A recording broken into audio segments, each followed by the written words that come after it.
the new iPhone, and the iPhone Air is going to be dropping this thing called eSIM, right? And when they drop this thing called eSIM, some people are like, what is an eSIM? Do you know what an eSIM is? Let me know in the comments. What is an eSIM? Is it better than a physical SIM? And which phones are eSIM only?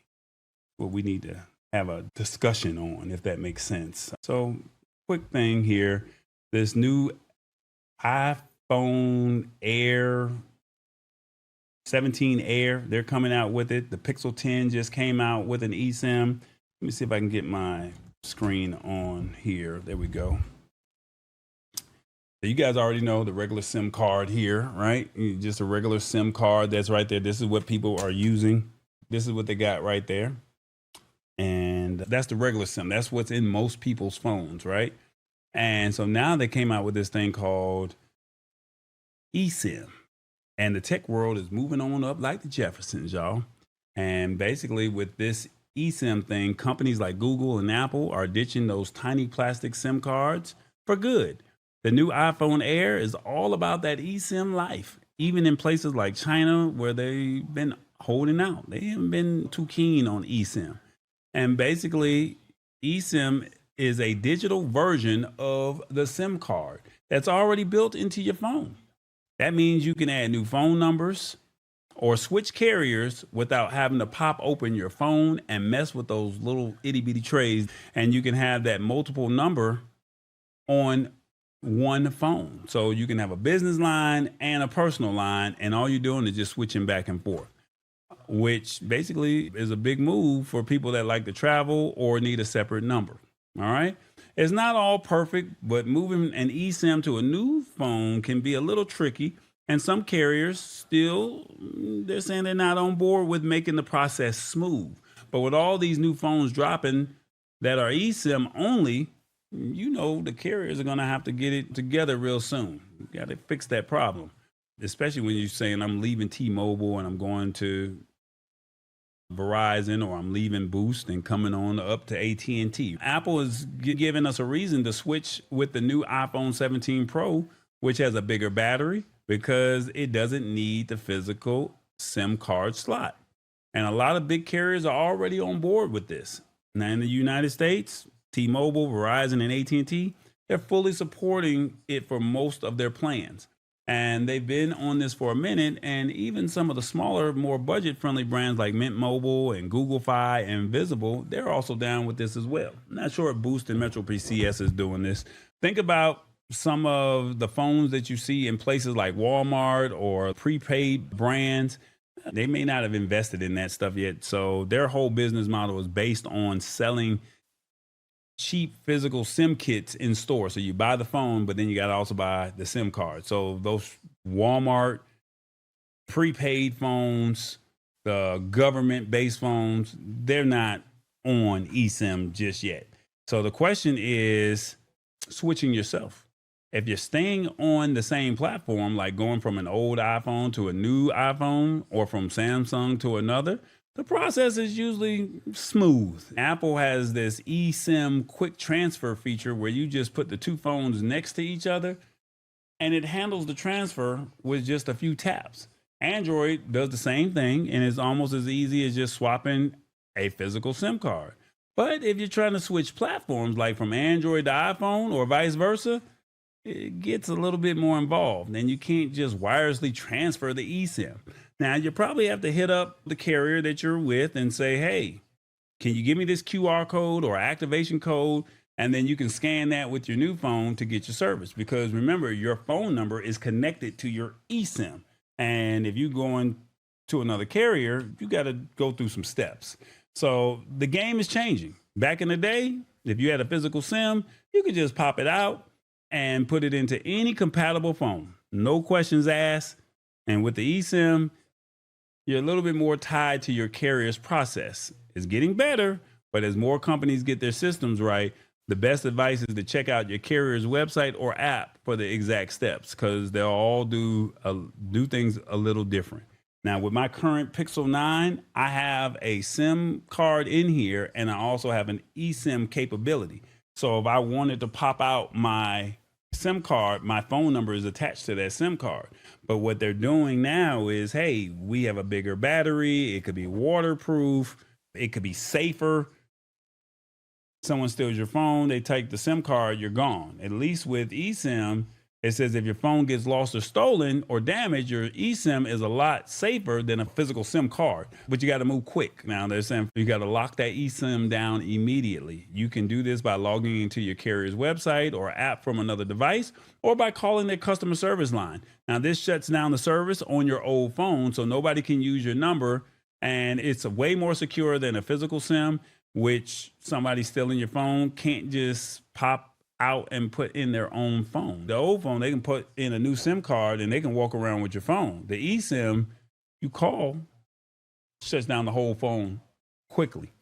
After you locked it down, you need to get a new eSIM profile for your replacement phone.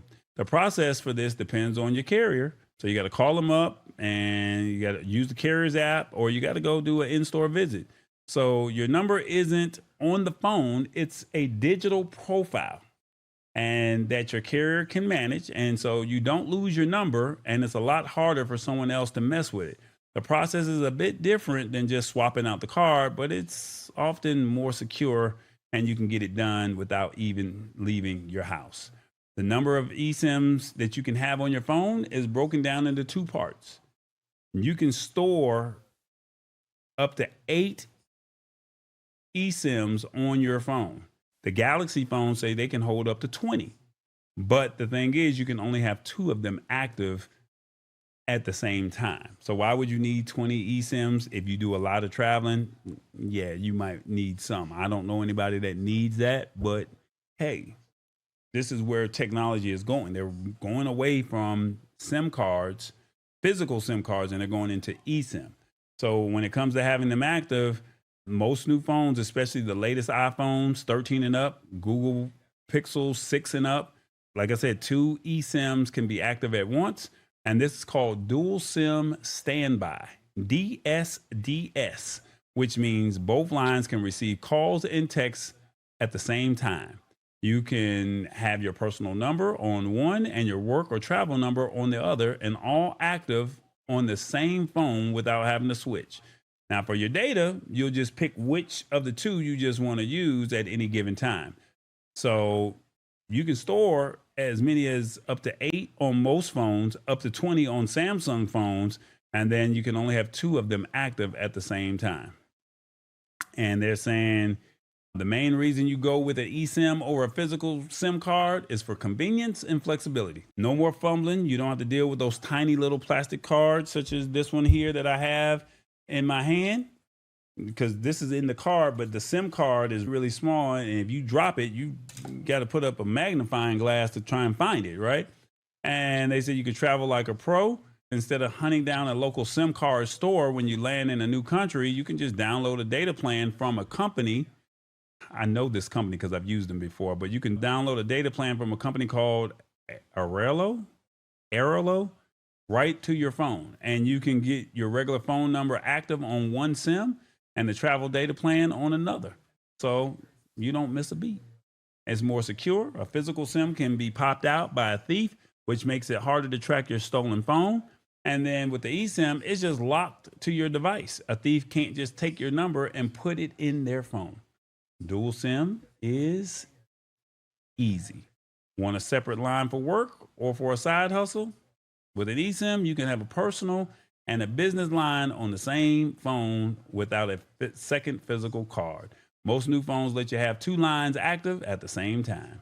So that's kind of what an eSIM is. So as we're starting to go into this new technology of eSIM, this is something that I wanted to say, this is what it is. Let's have that conversation about it. And so then that way you're not like, I don't know what it does. What does this do? Do I really need that?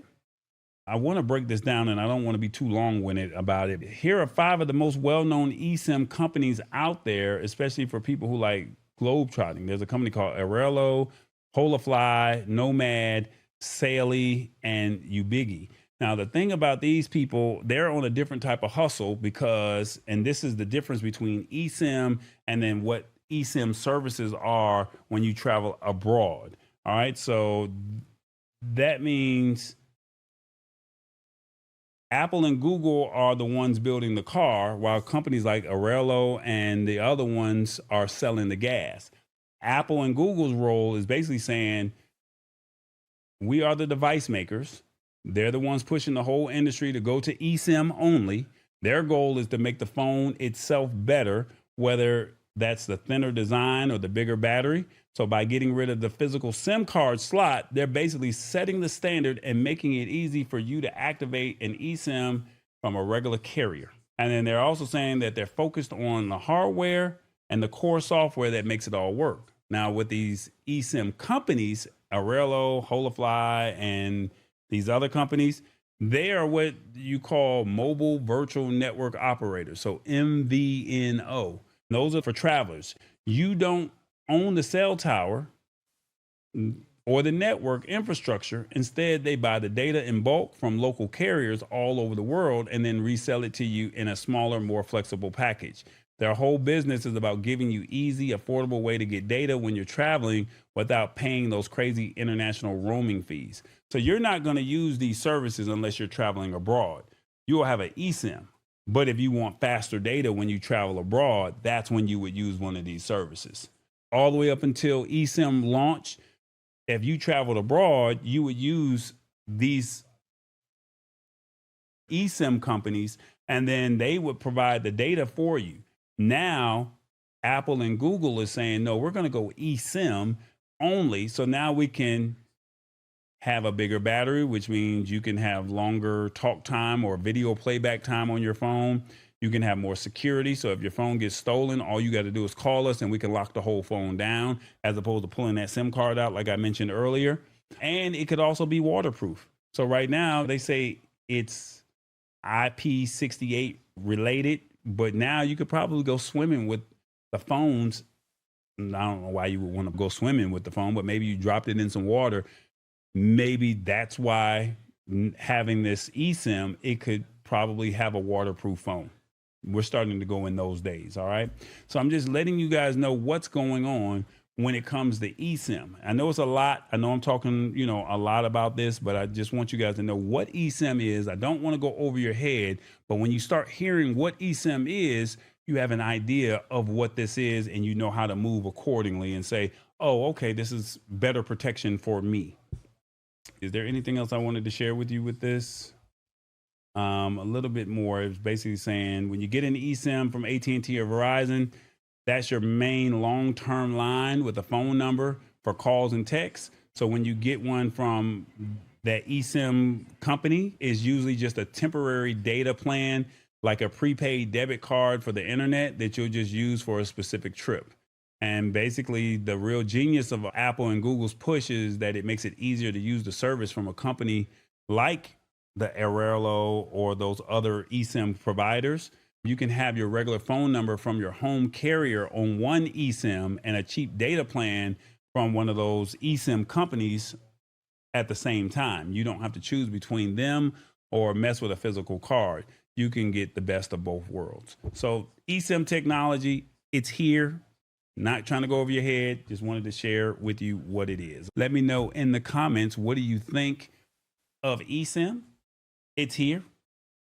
And let us know what you think of it. What do you think of eSIM? Let me know in the comments. eSIM means more room for more battery. That's right. That's exactly right. So that means your battery can be a lot. I think they were saying you get 2 extra hours of video playback time on the iPhone 17. Lisa Maria says, I don't have the need for it, at least now. Right. So Lisa Maria, if I'm correct, you have an iPhone 13 or iPhone 12 or something like that. You're going to probably eventually one day upgrade. And when you upgrade, you're not going to take that SIM card with you. The SIM card is going to be gone because the new phones are now pushing out eSIM only. Eventually, you're going to come over to this side of eSIM. Right now, I have the Pixel 9. If I would have jumped over to the Pixel 10, then I would have been eSIM only. Now, I don't know if I really like that, but at the same token, it does give you a little bit more security that if somebody steals your phone, you don't have to worry about, well, will I be able to track my phone? Because all they got to do is just pull a SIM card out and they're not going to be able to find you. So eventually you'll come over to eSIM. And right now, you may not need it, but it is coming sooner than later. When I upgrade to my next phone, which I pray for, will be a 16. Well, you don't want to move on up to the 17, Lisa Maria? You don't want to move on up that way? You never know. You got to speak it into existence, as they say. Speak it into existence. You never know. Somebody might bless you with it. You say it's the 16. Technology, this is where it's at. I know I'm ahead of the time. No one's not really talking about eSIM. I am ahead of the curve. They're not doing this now. They'll talk about it by Christmas time. And when they talk about it Christmas or you see it again, you'll be like, what? They doing what? I didn't know they were doing that. Yeah, we've already talked about that. It's the Lab Tech Show. Join us Wednesdays at 8 p.m. Eastern at thelabtechshow.com. Embrace it or get left behind. Alrighty then.